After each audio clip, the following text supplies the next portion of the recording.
নবী করিম সাল্লাল্লাহু আলাইহি ওয়াসাল্লাম শুয়ে আছেন বিছানার উপরে।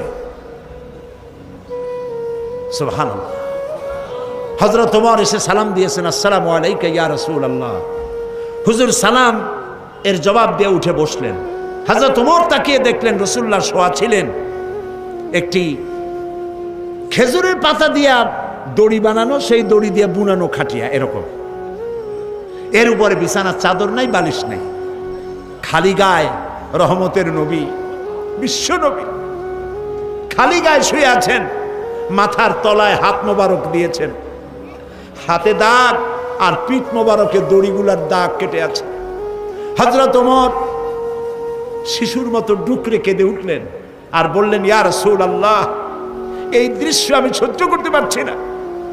কাফেররা এই পৃথিবীতে এত আরাম করলো, আর বিশ্ব নবী রহমতের নবী পিঠের উপরে দড়ির দাগ, আমার সহ্য হচ্ছে না। ইয়া রাসূলুল্লাহ, আপনি আমাকে অর্ডার করুন, আমি আপনার জন্য একটা তোশক বানাই নিয়ে আসি।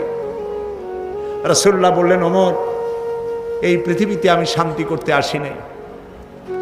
আমি যদি এই ওহদ পাহাড়কে বলি, ওহদ আমার জন্য সোনায় পরিণত হয়ে যা, আল্লাহর হুকুমে গোটা পাহাড়টা সোনায় পরিণত হয়ে যাবে। ওমর, দুনিয়ায় শান্তি করতে আসি নাই, আসছি মানবতার কল্যাণের জন্য, মুক্তির জন্য। কাজেই দুদিনের জন্য যারা মন্ত্রী হন, 2-5 বছরের জন্য যারা এমপি হন, যারা সচিব হন, ডিসি হন, এসপি হন, জনগণের সাথে খারাপ ব্যবহার করবেন না। মানুষের সঙ্গে ভালো ব্যবহার করুন, তাদের প্রতি ইনসাফ করুন, দুর্নীতি বন্ধ করুন। দুর্নীতি তো আপনারাই করেন, কাজে আপনারা দুর্নীতি বন্ধ করেন, জনগণ শান্তি পাবে। আমার দেশের জনগণ কি চায়? আমার দেশের জনগণ কোনোদিন বলে নাই, কোন সরকারকে বলে নাই প্রত্যেক দিন বাসমতি চাউলের ভাত খাইতে চাই, পোলাও চাই, বিরিয়ানি চাই, বলছে কেউ? আমার দেশের মেয়ে লোকেরা কোনোদিন বলে নাই প্রত্যেক দিন কাতান শাড়ি, বেনারসি শাড়ি আমাদের দিতে হবে, কেউ বলে নাই। আমার দেশের মানুষের রিকোয়ারমেন্ট খুবই ক্ষুদ্র, ছোট্ট, চাহিদা কম।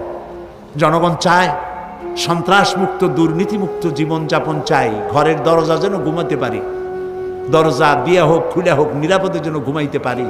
আমার মেয়েটা কলেজে যাবে, বিশ্ববিদ্যালয়ে যাবে, আমি যেন আমার মেয়েটাকে সম্ভ্রম সতীত্ব অবস্থায়, পবিত্র অবস্থায় আমার ঘরে ফিরে পাই। কম দামে কাপড়, খাদ্যদ্রব্য যেন কিনতে পাই, এইটুকুন দাবি, ঠিক কিনা বল? এর থেকে বেশি কিছু দাবি করছেন আপনারা?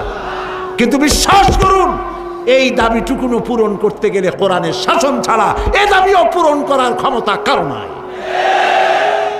সেজন্য আজ ক্ষমতাসীন যারা ক্ষমতায় আছেন, সরকারের ভাতা গ্রহণ করছেন, জনগণের উপর ইনসাফ করুন, দুর্নীতি বন্ধ করুন, কামাই রোজগার একটু কমায় দেন, হারাম খাবার কমান। যত হারাম খাইবেন পেট তত চর্বি জমবে, আর ওই চর্বি জাহান্নামের আগুনে জ্বলার আগে জান্নাত হারাম।